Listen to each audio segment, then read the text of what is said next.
Hello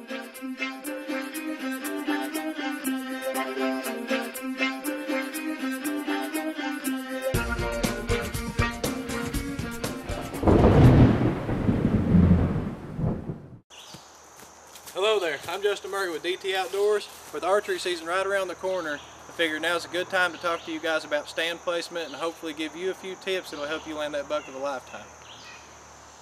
Here in the mountains, we don't have the luxury of being able to go out and hunt these big open fields and square mile food plots.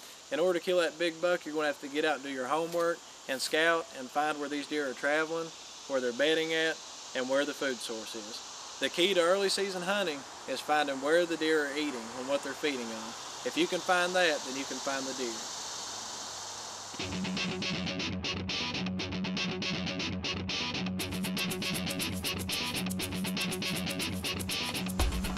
Okay, so now you've located your food source, and this is where it starts to get just a little bit tricky.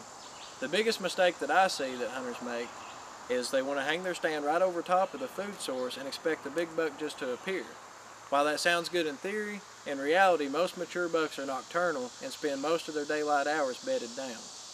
In order to catch these bucks in the daylight hours, you have to find them traveling to and from bedding areas and food plots. And those few points that we just discussed is what brings me right here to this spot. I've already found my food source, and that's a white oak ridge about 100 yards or so north of there. So what we've done is we've backed off that a little bit and found these trails that they've been using to get to and from the food source from the bedding area. So now that I found where I want to hang my stand, there's three things that I need to consider before I do so. One, accessibility. Am I going to be able to get to and from the stand location without disturbing the deer? Number two is wind direction.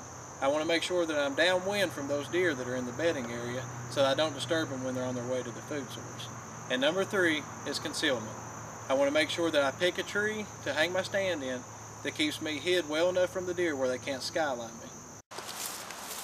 Alright, now that I've got my stand hung and in a place that I'm confident in, hopefully this year I'll be able to harvest one of them big whitetails that we all dream about, and you guys can use these tips to do the same. From all of us here at DT Outdoors, good luck and happy hunting.